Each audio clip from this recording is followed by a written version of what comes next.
Hello and welcome to Global Outlook. I'm Mary Sitt. We're coming to you from our homes during this pandemic. A well-known and beloved Pilates teacher in Houston recently passed away from ovarian cancer. Ovarian cancer ranks 5th among cancer deaths in women, according to the American Cancer Society. Here to tell us more is Runsi Sen. She's the founder, president, and CEO of Overcome, a foundation that raises money for research, also raises global awareness, and provides financial support to women with ovarian cancer. Runsi, thank you so much for being with us. Thank you for having me. September is Ovarian Cancer Awareness Month. Tell me, what kind of awareness do we need to have about ovarian cancer? What do we need to know? That's a great question, Mary. So ovarian cancer, as you said, is the deadliest of all gynecologic cancers, but we need to be aware of the fact that ovarian cancer actually doesn't have any screening tests. So when we go for our well-woman exams, we do get tested, for our cervical cancer and then breast cancer as well, because I don't know how many of us do know the fact that pap smear does not detect ovarian cancer. And I don't know about you, but from my experiences, our doctors, when we go for our well-woman exams, don't really talk about ovarian cancer awareness. And so, but we also know that when and if this cancer is detected early, the overall 5-year survival rate is over 90%. So that is a very important metric that we need to understand and engage with, in the sense that if we are aware of the symptoms, then we know that we can report those symptoms to our physicians earlier. And if you do get detected and do get detected early, then your chances for a 5-year survival is so much higher. And talking about symptoms, there's no test to detect ovarian cancer. There right? is none. There is none. And I read somewhere that 80% of women are actually diagnosed in advanced stages, where it's much more difficult to treat. Yes, over 70 to 75% of women get diagnosed at advanced stages because the symptoms are so vague and non-specific that, we all have those symptoms at some points of the month. And so we just tend to ignore the symptoms. But what we are watching out for, and it's so important, is the persistence of the symptoms. So we came out with this, I don't know if you can see it, but we came out with this beach symptom postcard, which basically, we all love beach, but and this is a nice way to remember the beach symptom. B-E-A-C-H, beach. Correct. Okay. And so if so B stands for bloating, E stands for early satiety or feeling full too quickly, A stands for abdominal or pelvic pain or pressure. C stands for if you experience changes in your bowel and bladder habits that are not consistent with what you have experienced before. And then, of course, the fatigue, the heightened fatigue, that you're tired for no reason. If you experience all of these symptoms, or most of these symptoms on a persistent basis. And when I say persistent, I mean a few weeks. It's imperative that you talk to your doctor about it and get it checked, because as we talked about, there is no screening test. So it is in the absence of a test, awareness is our best bet. So if you have these symptoms, they can do a test to say, and then detect it if you have it. At that point, they can, the cancer. Right. So there's a test which is called CA-125, which is considered gold standard for ovarian cancer testing. However, this is not a valid test for women who are asymptomatic. So this is not a test that we can do when we walk into our well-woman exams. But if you do exhibit symptoms, the ones that we talked about, then there are few other symptoms that you might experience.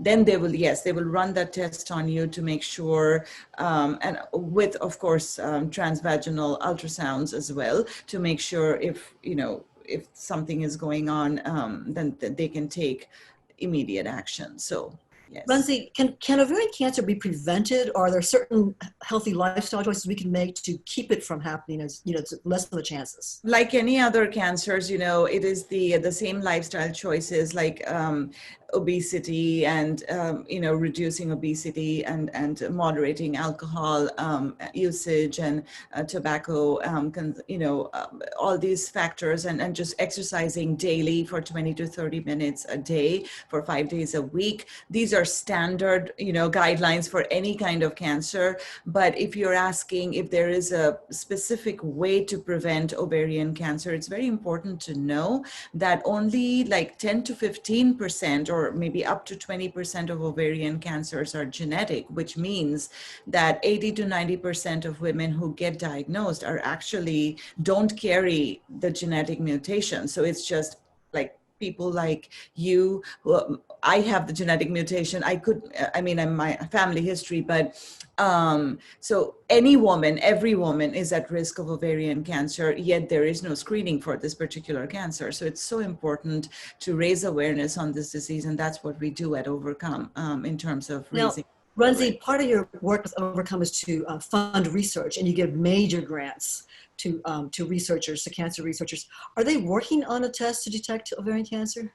They are. And so, this has been a gold standard question for this particular space for the last several years. And so, lots and lots of research going on, and billions of dollars spent in this trying to find a good screening test for ovarian cancer. Even though there have been many advancements in ovarian cancer in terms of treatments, it is really in the last 5 years, it has been dramatic.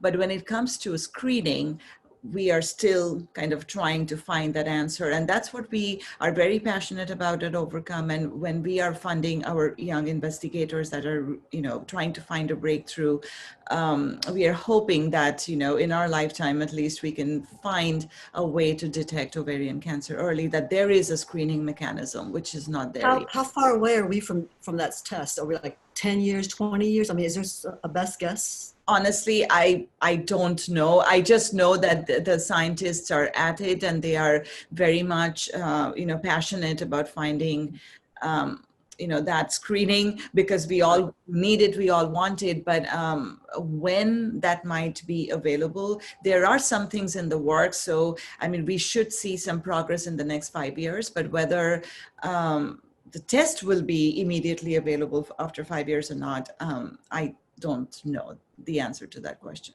Runsi, you have a personal reason why you're so passionate about Overcome, this foundation, and about wanting to eradicate this. Tell me about that story. Yeah, so my mom, she passed away from ovarian cancer 11 years ago.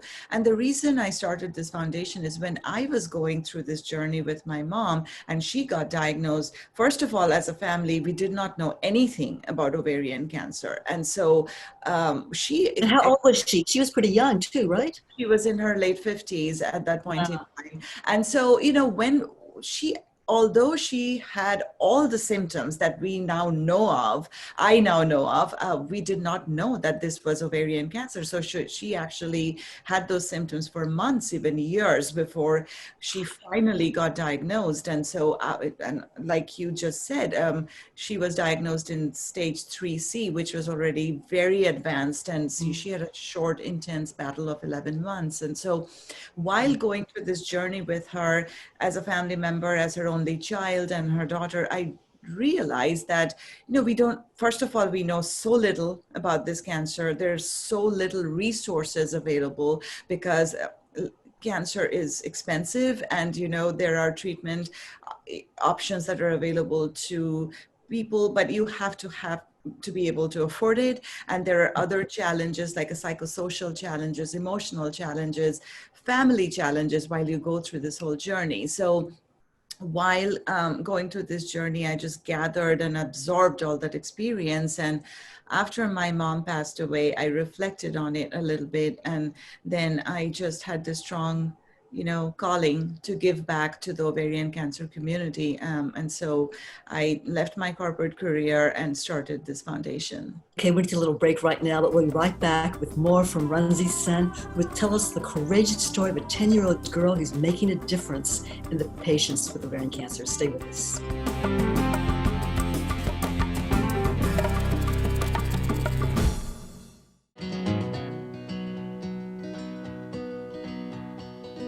Things could be stranger, but I don't know how. I'm going through changes now. It's spend a lifetime trying to figure it out. I'm going through changes, through all of the strangeness. I'm going through changes now. College is on at HCC. Whether you choose to learn online, on campus, or both, HCC offers a safe, flexible, affordable college experience. Register now at hccs.edu/college your way.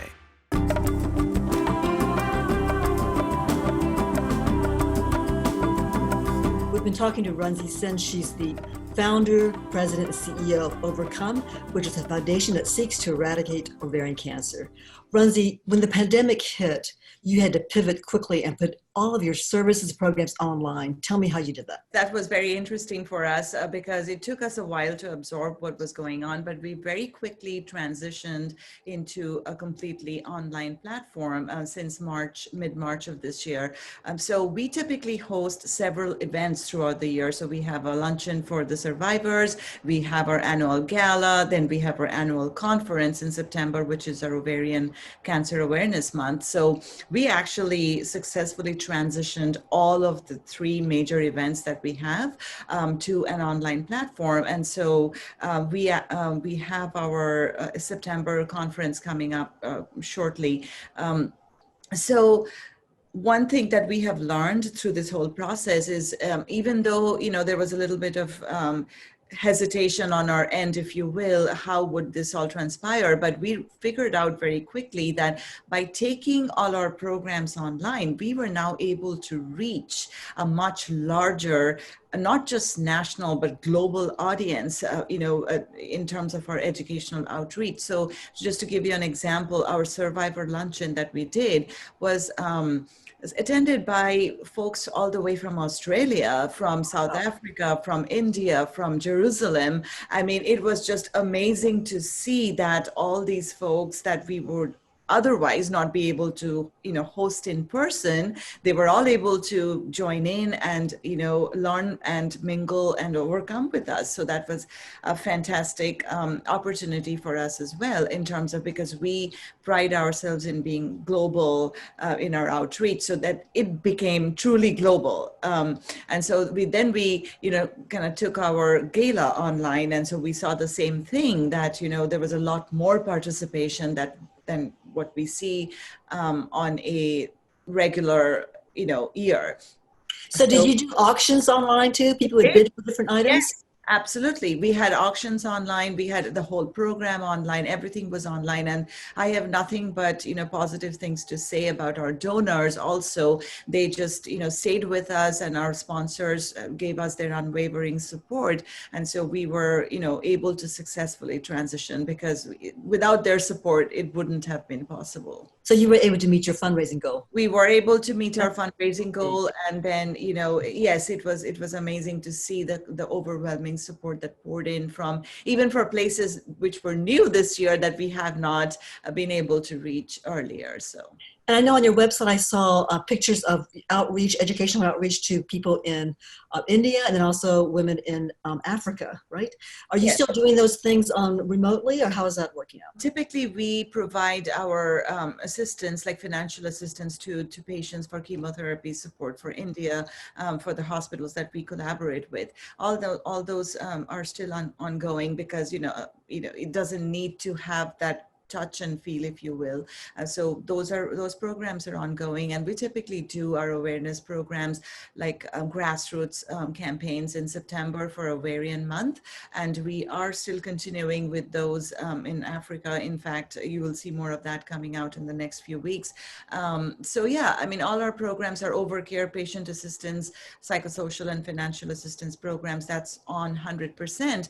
In fact, with many of our overcomers, not being able to work because of the pandemic and not being able to go in safely, they have lost jobs. And so our demand for our Overcare program has definitely increased over the last few months, and we are meeting all those applications, all those requests, we are, trying to turn around in jet speed to provide support to So it these. sounds like you're even busier than ever with this pandemic because you have more of a Absolutely. need, right? And you haven't slowed down or skipped a beat. In fact, you've started 2 new programs.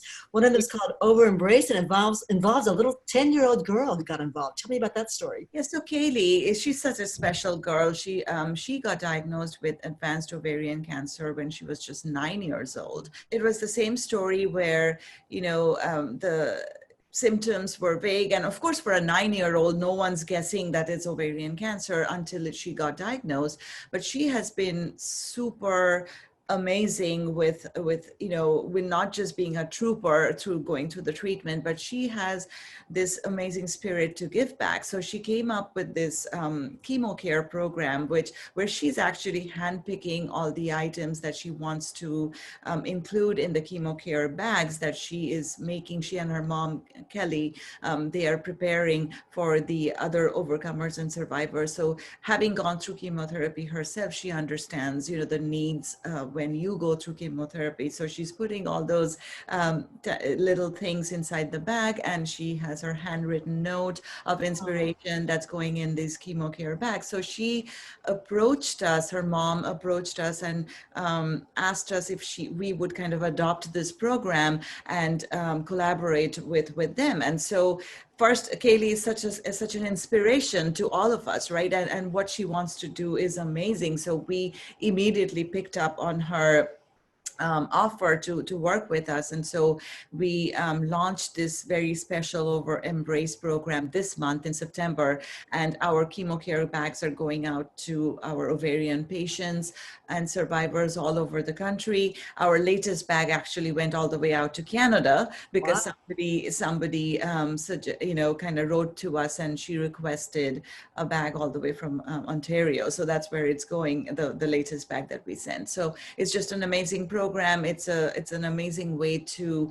support our women that are going through ovarian cancer. And they're very thoughtful little gifts in there. They have everything from like ginger candy because your throat gets dry, things to hydrate, chapsticks, all that kind of thing, right? Things that she wanted when she was going. Yes, a water bottle, because during chemotherapy, staying hydrated is very important. Then a journal to write down your thoughts, and we also have a mystery gift that we are sending in each of the bags. So it's filled with essentials and goodies that you would need for your chemotherapy treatment. And just because she has gone through this whole experience herself, she knows what needs to be in that bag, and she's extremely involved in the whole process. So she actually puts the bag together and helps raise money for it. She's actually sewed a couple of them herself. So she's very much involved in the process, and she just loves doing this for other cancer survivors. You're never too young to help out. And you have another wonderful program called Conversation. Let's see, Connect Over Coffee, right? Over OVAR Coffee. Tell me about that. This is a program that we quickly launched once we got hit with COVID, and we realized that, many of our on-site programs would be halted in 2020 and beyond because of this pandemic. But we knew that ovarian cancer is not waiting. It is ongoing. It's not stopping for COVID. And so our awareness programs and efforts and initiatives cannot stop either. So we just quickly transitioned into this new program, which is called Connect Over Coffee, where we are bringing in experts who are, global experts in ovarian cancer space to talk about quick little interviews with them, like YouTube interviews, right? 5 minutes, 6 minutes. No, these are 20, 25 minutes or longer, in depth. Okay. Yeah, because we are going in depth on topics that are very important to our community, so that they can stay engaged with the latest developments, even though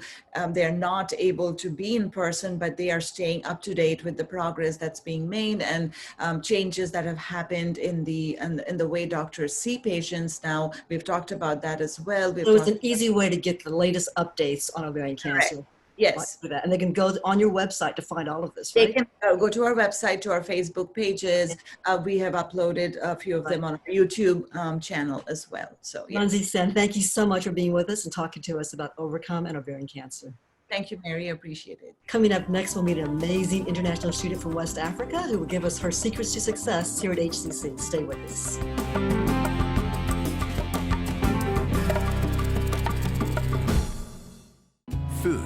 think about it all the time, but for many Americans, it's a scary thought. During this crisis, 1 in 12 seniors and 1 in 7 children don't have access to nutritious food. We can all help.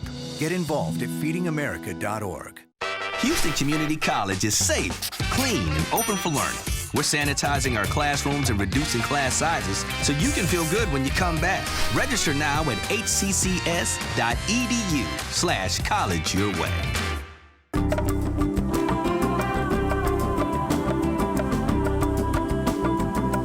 Our next guest is from the French-speaking Republic of Benin in West Africa. Grace Ndukwo is one of 8 children, and she's here at HCC studying pre-med biology. Thank you for being with us, Grace. Thank you, Miss Mary. It's a pleasure being on TV with you. Your parents are from Nigeria, but you were born in Benin. Tell me about that. My mom is from Benin, but my dad is Nigerian, and my stepmom is Nigerian too. So they're from Nigeria, and I was born in Benin. Actually, I spent half of my life over there. So you must speak French fluently, of course, and English, yes, right? I speak French fluently. I did bilingual school, so I have a high school diploma in French and in English. So if I choose to go to a French university, I could definitely go to one if I want to. That's great. Tell me how you chose HCC for your studies. I didn't choose HCC. My dad chose HCC. Okay. Why I came from Africa. I just graduated in 2017, newly from high school, and I relocated down here to the United States, and my dad told me about HCC.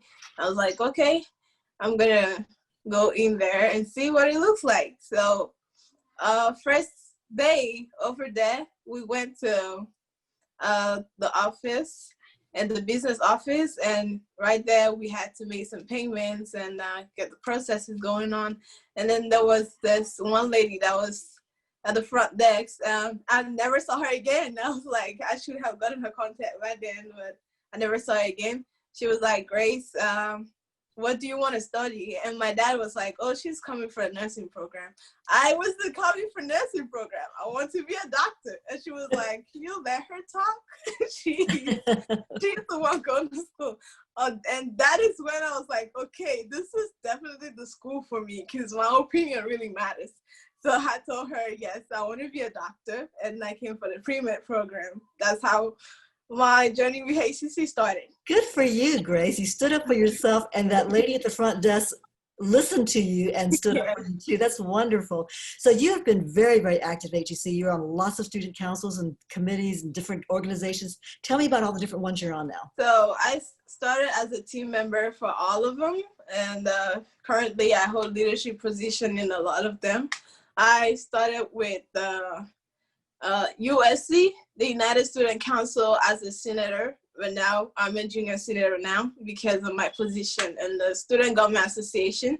I'm the current president for 2020-2021 in the Student Government Association. I am the secretary for ACE, Alliance for Civic Engagement, and I'm also the secretary for Sociology Club, and I'm also the vice president for Student Sustainability Society. I am an inducted member of the National Society of Leadership and Success, and I just got a certificate from NSCS, National Society of College Scholars. There's many more, but that's pretty much what I'm holding now. That's pretty amazing. So tell me, how do you balance your workload and your studies with all these activities, extracurricular activities you do at HCC? I will tell you, it's not easy. Okay. It's not easy, but this baby helps me a lot. Okay, a planner. My planner and Siri, my iPhone. So okay. They help me a lot with the reminders, and also planning, organization. It's all about organizing yourself and knowing the time for everything. I made sure that my classes don't coincide with the time I'm supposed to be active in the clubs. I make sure that it doesn't also coincide with the time I'm supposed to be working. And I also make sure that I deal with a lot of apps on my phone. So most of the apps, they help me in communication, even though I can't pick the phone, but I can also communicate through them. So it is a great thing that SGA came up with the help of Teams and Remote One-on-One. Those platforms helped a lot. So yes. You're learning a lot of leadership skills in all these positions with these extracurricular clubs, right? Tell me what are you learning and what advice would you give to other students who maybe want to take a leadership role? What I'm learning is that is building myself. I've always known that I had potentials, but I had to bring them out. So I had to pull the bull by the horn. I had to make use of them. I had to go for it. So if you go to every club, they're definitely going to tell you, Grace always go for things. Things don't go for her. So yeah, I wanted to challenge myself. I wanted to see to what limits I could go. And definitely I surprise myself every time I challenge myself. I always go above and beyond of my capacities because it's also a passion that I have. I want to make a difference around me because from where I come from, education is not free. And here there's a lot of resources which could help you in school, a lot of opportunities that you have here. And if I could definitely use the power I have to let other students know about these opportunities, about this skills that you could gain while being a teenager, a student, in HCC, I'll definitely make use of it. I'll make sure you know about it so it doesn't pass you by. Because when I look at this, I'm not saying where I am now is low. I am very grateful for what I've achieved, but if I had all this opportunity right from the beginning from Africa, I know definitely I should have been far, far away by now. Well, you seem to be a very driven, self-motivated young lady. Where does that come from, that drive and that passion? The drive and the passion comes from my mom. Yes. She's a great motivator, my mom, and also my dad. They are very outgoing people. They really go for things. They want to make a difference around them. They want to impact positively. And the confidence really comes from my mom and dad too, because they're very confident about themselves. They will not let you talk them down. They know, yes. No negative talk, right? No negative talk. No negative talk. They know what they're able to do, and they will let you know they're capable of doing it. They always stand on their word. So it came from there. What kind of doctor do you want to be? I want to be a pediatrician. I love children a lot. Do you want to go back to West Africa and practice, or do you want to practice here, or do you have any ideas yet? I have an idea of opening a hospital back in West Africa to practice. You're going to open your own? I was thinking that. You want to open your own clinic, right? Yes, I do. Okay. Yes. So I'm going to be practicing juggling between the two because I also have a dream of being an army medic. An army medic? Yes. Wow. And because of the adventure of traveling and working in emergency situations all the time? I know that I want to help West Africa, but I know being an army medic is going to help me a lot to achieve my goals because the army usually deploy you to a lot of places. So I could be able to impact a lot of places with the skills that I have. Definitely places that I really need the medical skills. And then you could also network for fundraising for your clinic. Yes. Grace, thank you so much for being with us.